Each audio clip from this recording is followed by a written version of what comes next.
Bueno, la lucha entre Estados Unidos e Irán por la influencia en Irak se intensifica. Según los informes, se están preparando hasta 3.000 soldados norteamericanos para mudarse directamente a Medio Oriente tras el asalto a la embajada norteamericana en Bagdad. Este incidente se produce, ¿no?, en respuesta a los ataques aéreos estadounidenses donde fallecieron 25 combatientes pro-iraníes. Muchas preguntas surgen sobre este episodio y también podríamos hacer una mirada un poquito más de largo plazo respecto a las relaciones entre Estados Unidos y los países del Medio Oriente, siempre con el factor de Israel que, por supuesto, determina de alguna u otra manera, o lo ha hecho al menos a lo largo de la historia, los puentes establecidos entre Washington y el resto del mundo árabe. Estamos con Hassan Akram y con Pablo Cabrera, nuestros analistas de día jueves. Primero, bueno, que tengan un Happy New Year, excelente año. Se los digo en inglés porque, bueno, Hassan es británico y usted es casi británico. Felicidades, encantado. Muy bien. Feliz año. Feliz año, que estén muy bien. Feliz año a los telespectadores. También, pues, el 2020 que se venga con mucha energía positiva. Primero, asaltos a embajadas del tipo de lo que vimos hace ayer o anteayer, no recuerdo cuándo fue, sobre la embajada en Bagdad. Hemos visto antes, ¿no? Estados Unidos... Me acuerdo de Libia. Sí, por supuesto, cuando se murió el embajador en Benghazi, que fue un acto muy dramático. Es muy distinto en este caso, nunca entraron en la parte más protegida de la embajada.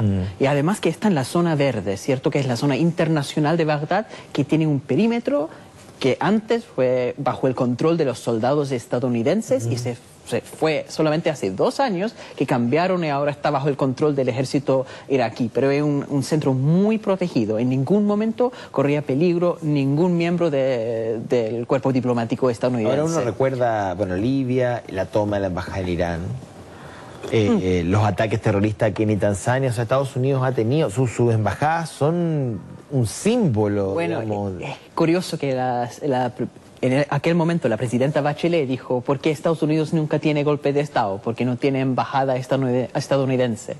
Si la importancia de la embajada estadounidense es que al final tiene un centro de influencia política muy importante. Claro. Y la paradoja se da en que en un mundo de mayor participación, de diplomacia ciudadana, las embajadas se han transformado en fortalezas. Eso es la norteamericana en especial. Bueno, en especial, pero es una contradicción. En el mundo de hoy, en el mundo cómo se comunica la gente, mayor participación, la empatía, que se hable directa, las embajadas, siendo un rol intermediario importante, pasaron a ser. Por eso este caso quizás habría que mirarlo, tú dijiste muy bien al inicio, que habría que mirarlo también con una mirada de largo plazo, pero para hacer una mirada de largo plazo hay que mirarlo hacia atrás también. Nunca hay que perder de vista la historia, cómo juega y hay que contextualizarlo en la historia. Irak e Irán, uno ha sido parte del otro. Así, Irak fue parte del Imperio Persa en una época. Las primeras civilizaciones nacieron en Irak, pero posteriormente el Imperio Persa tomó.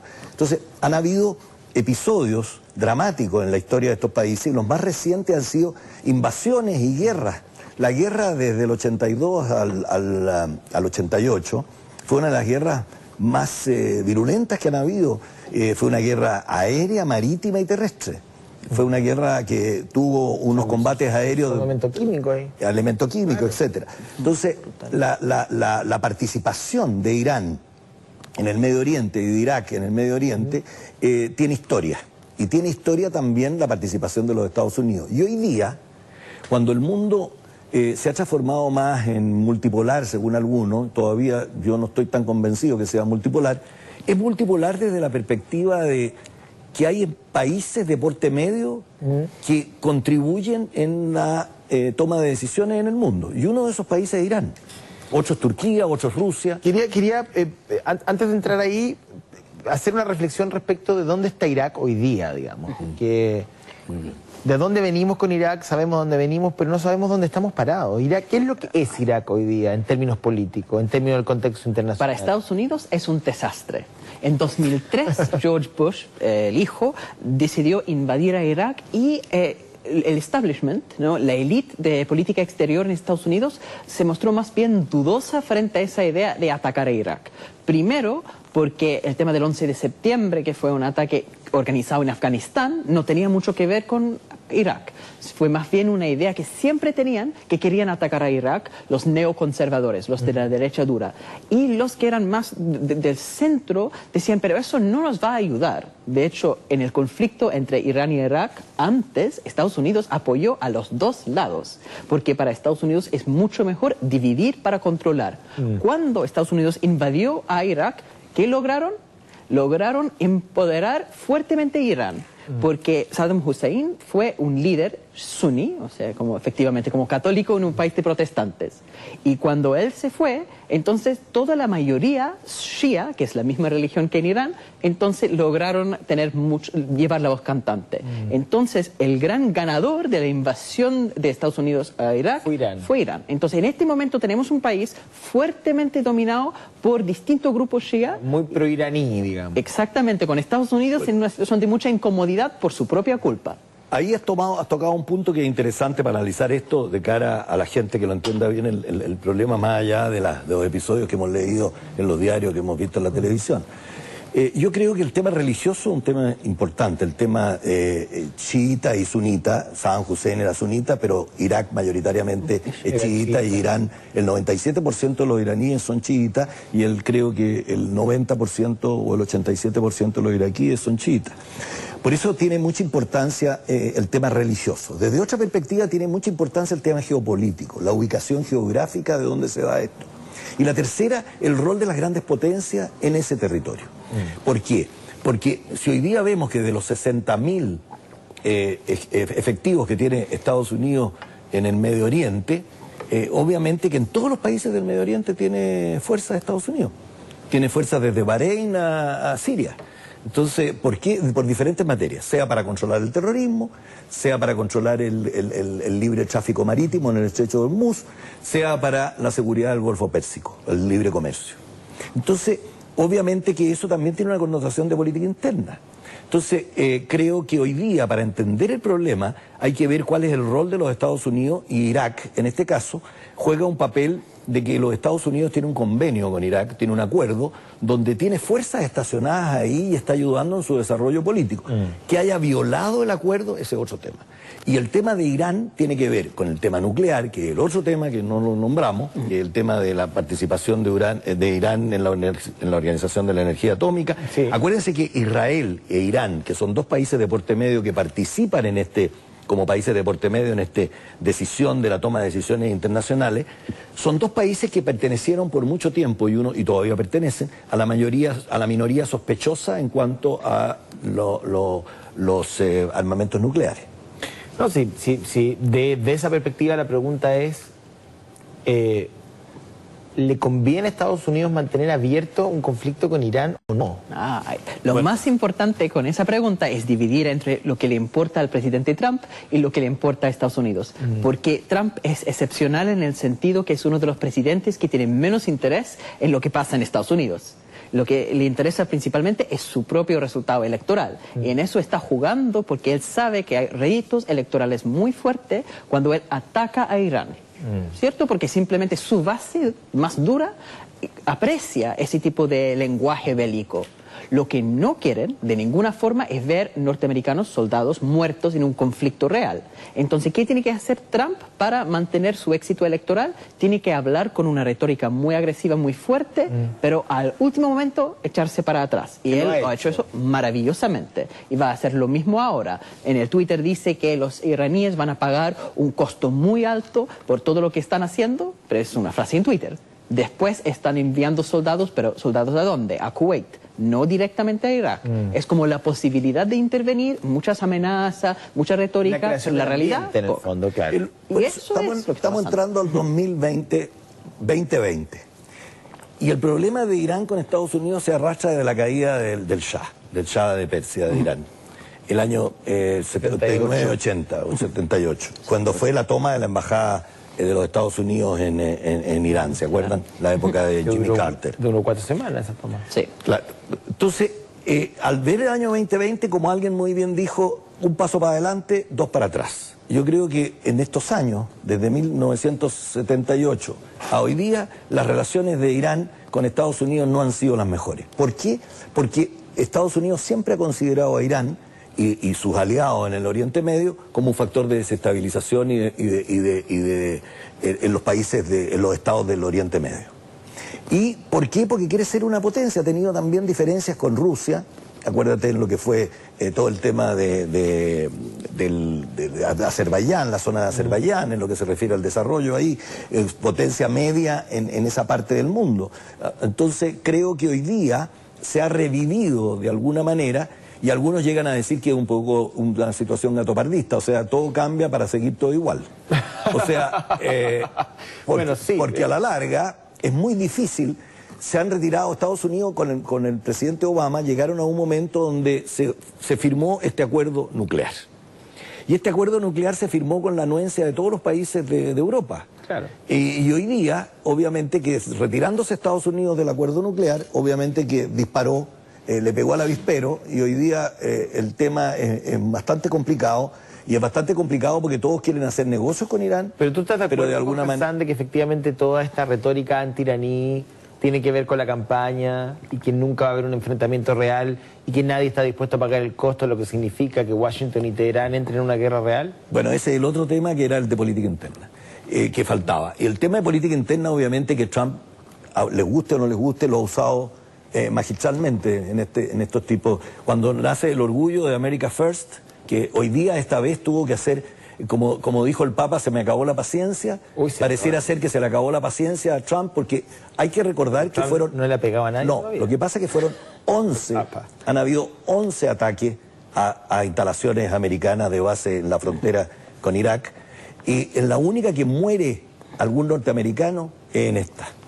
Y obviamente que en un momento donde hay una campaña electoral y una muerte de un americano y 25 heridos, soldados heridos, obviamente que rechucó de una manera donde también murieron 25 personas. Y esto enardeció y cambió el eje de la política en Irak por un momento al menos. Estaban protestando en Irak por la corrupción del gobierno, había caído el primer ministro, porque el gobierno lo encontraban muy pro-iraní también, habían otras fuerzas chiitas que estaban peleando. ¿Qué rol juega Israel en todo esto?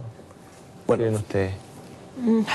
Relativamente poco hasta ahora, porque ¿sí? Curiosamente lo que está pasando es tan en la interna de Irak, es un tema no respecto de la embajada, evidentemente, pero a ver, que Estados Unidos corte relaciones con Irán, que se enfrente al menos en términos comunicacionales al gobierno iraní, no le abre a Israel un problema. No, Israel está con una posición en este momento, ya están pasando por una crisis política interna muy fuerte. Netanyahu, que ha sido el que dominaba toda la política del país por tantos años, está enfrentando casos de corrupción, pero sigue con... Pero Israel es el enemigo número uno de Irán en la zona. Sí, ellos quieren que Estados Unidos tome una posición mucho más radical, apoyan esa idea de cortar relaciones, estaban en contra del acuerdo nuclear. Pero Israel atizó a los Estados Unidos a retirarse del pacto nuclear. Obviamente que ellos encontraban que Israel, en el pacto nuclear, no respetaba el tema, Irán no respetaba el tema de los misiles de largo alcance. Claro. Entonces, por el tema del uso de los misiles de largo alcance, y no era solo por el enriquecimiento del uranio, pero inmediatamente que Estados Unidos se sale del pacto, Irak empieza a enriquecer agua pesada de nuevo, y obviamente que muestra que las instalaciones estaban vivas y habían sido objeto de inspecciones, pero Israel estaba bregando fuertemente porque Estados Unidos saliera del pacto. Entonces es un tema de equilibrio.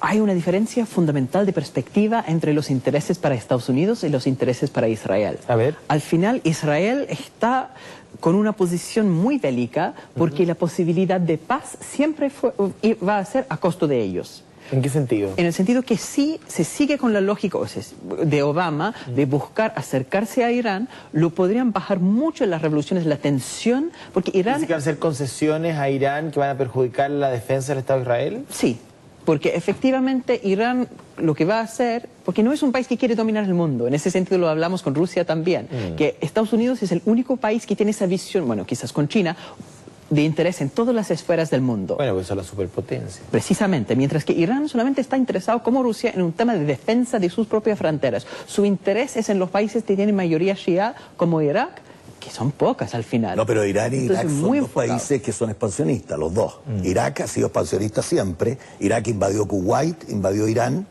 Y Irán obviamente a través de los proxies, o sea, a través de la guerra subsidiada, no una guerra directa de ellos, de gobierno, pero de personas que están relacionadas con el gobierno, han hecho actos terroristas. Fíjate que todo lo que ha sucedido con las instalaciones de Saudi Arabia, petroleras, el bombardeo que se hizo, después la retención de los tanqueros de Europa. Bueno, mira, acá hay una información del New York Times, perdón, estaba leyendo una declaración del secretario de Defensa, Mark Esper, que dice que ellos están preparados para atacar a estas organizaciones milicianas en Irak, digamos. Esos son los Hay una contestación del ministro de gobierno de Irán. El secretario Esper dice que ha hablado con el presidente Trump de este tema. El presidente Trump está en Mar-a-Lago, está como con semana de descanso, no sé, bueno.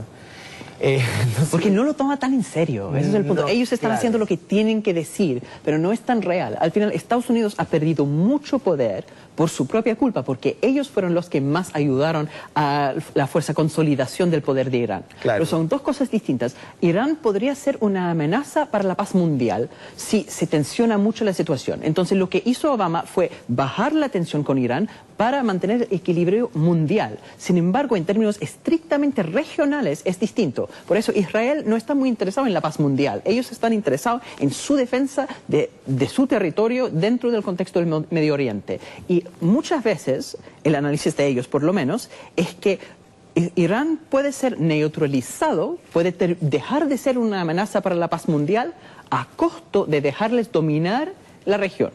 Y eso es el problema para Israel en comparación con Estados Unidos. Esto tiene que ver mucho con que el mapa político y la agenda internacional ha ido cambiando y ha ido mutando.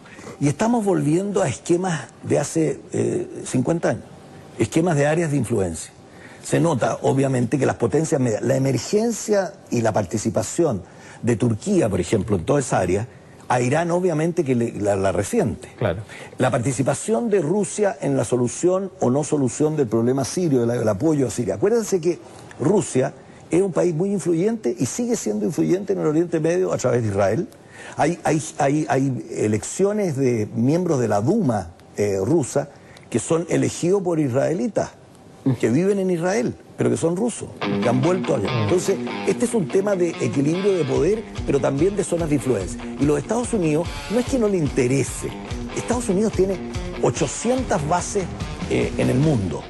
De esas 800 bases tiene 60.000 efectivos hoy día y tuvo muchos más en el Medio Oriente. O sea, tener 60.000 efectivos en el Medio Oriente para cuidar terrorismo, comercio libre, o sea, les interesa. No, pero sin duda. A Estados Unidos sí, a Trump no. Bueno, yo creo que Trump es el presidente y el poder de los Estados Unidos se representa a través del presidente. Pueden haber discusiones internas, pero el que muestra y el que habla es el presidente y el ministro de Defensa, el secretario de Defensa. El presidente Trump está en Mar-a-Lago y en su residencia de descanso y ha estado en contacto con el secretario de Defensa del Pentágono, que insiste en que ellos van a preparar una suerte de ofensiva contra estas milicias y que efectivamente hay indicios de más violencia en los próximos días. Acuérdense de los ataques en Arabia Saudita y Estados Unidos dijo exactamente lo mismo y no pasó absolutamente Pero vamos a ver la nada. consecuencia, es si Estados Unidos se retira verdaderamente sus tropas del Medio Oriente, si Irak verdaderamente quiere que salgan y cuánto va a hacer los Estados Unidos en campaña política interna, Bien, retirando elementos. Tiempo, Pablo. Muy bien. Te voy a poner un reloj de arena aquí. Pero estaba sonando la música y Sí, podíamos decir decirlo el director para que ustedes cierre la idea, pero ya. Cerramos. Cuando tiran una música en la televisión es para que nos vamos. Y no era para bailar. No es para bailar. Qué triste. Muchas 2020. gracias. Muchas gracias por venir y ustedes también. Nos reencontramos mañana. ¿Verdad?